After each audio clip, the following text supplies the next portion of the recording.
અચાનક જ એક ગરમી અનેક લોકોને મોત લાવી રહ્યું છે। ભારત સહિત વિશ્વમાં ગરમીના હાહાકારથી અનેક લોકોના મોત થઈ રહ્યા છે।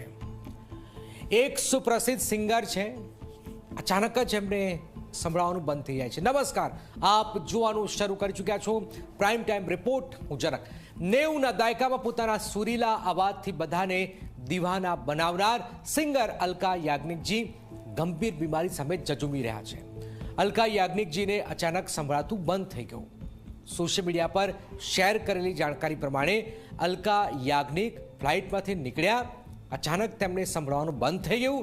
ત્યારે સિંગરને અચાનક કઈ બીમારી થઈ ગઈ? શું હેડફોન, બ્લૂટૂથ કે ડીજેના કારણે બહેરાશ આવી શકે છે? આ સવાલના જવાબ જોઈશું આ ખાસ રિપોર્ટમાં।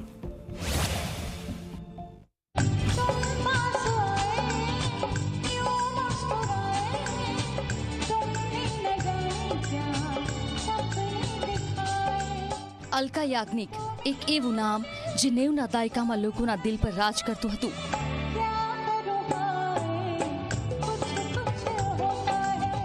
અલકા યાજ્ઞિક એક એવું નામ જેના સૂરના લોકો દીવાના બની ગયા હતા।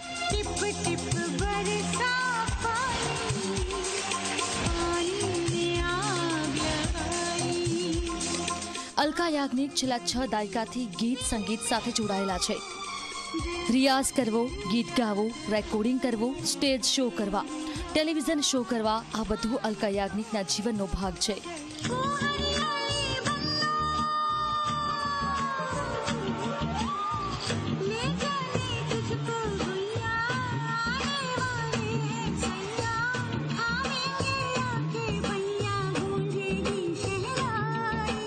ખુલ્લા કાનમાં રિયાઝ કે ગીતથી કોઈ નુકસાન નથી, પરંતુ જ્યારથી સંગીતના ક્ષેત્રે નવા ગેજેટ્સની એન્ટ્રી થઈ છે ત્યારથી મધુર સંગીત કાન પર કહેર મચાવી રહ્યું છે।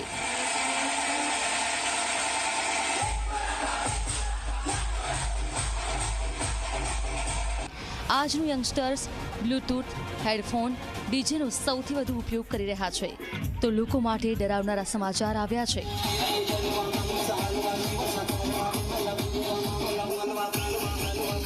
છ દાયકાથી ગીત સંગીત સાથે જોડાયેલા અલકા યાજ્ઞિક અચાનક સંભળાતું બંધ થઈ ગયું છે। 17 જૂને અલકા યાજ્ઞિકે ઇન્સ્ટાગ્રામ એકાઉન્ટ પર પોસ્ટ મૂકી, મારા બધા ચાહકો, મિત્રો, અનુયાયીઓ અને શુભેચ્છકો, થોડા અઠવાડિયા પહેલા જ્યારે હું ફ્લાઇટમાંથી ઉતરી ત્યારે મને સમજાયું કે હું કંઈ પણ સાંભળી શકતી નથી।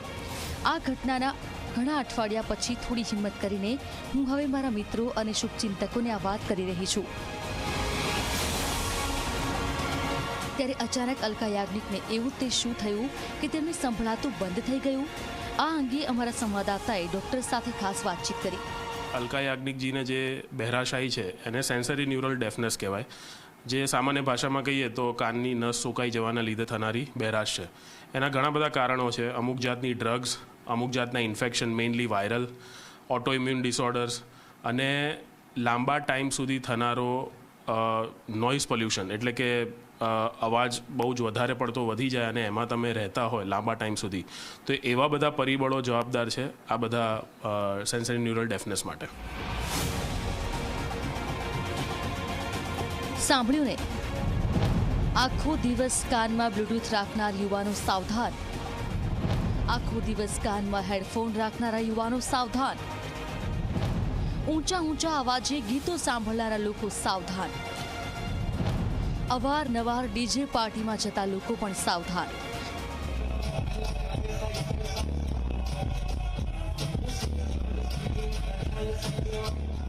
ડીજે પાર્ટી કે સંગીત ક્ષેત્રે કામ કરતા લોકો પણ સાવધાન। જો લોકો પોતાનું ધ્યાન નહીં રાખે તો તેમને પણ સેન્સર નર્વ હિયરિંગ લોસ જેવી બીમારી થઈ શકે છે।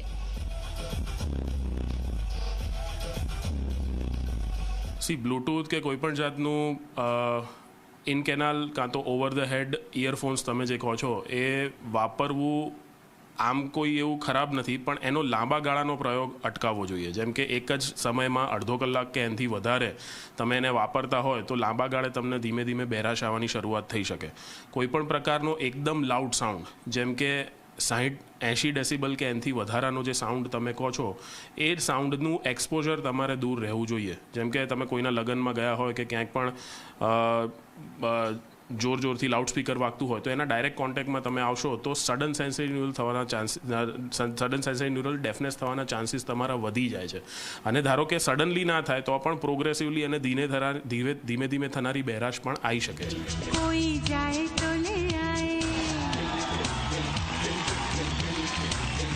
કોઈ જાય તો લે આય. 80 ડેસિબલથી વધારે અવાજ કાન માટે જોખમી છે. એટલે જો તમારા કાનમાં સતત 80 ડેસિબલથી વધારે અવાજ જતો હોય તો તમે ચેતી જજો, કેમ કે લાંબા ગાળે તેમનાથી તમે બહેરાશનો શિકાર બની શકો છો. Bureau report, Zee media.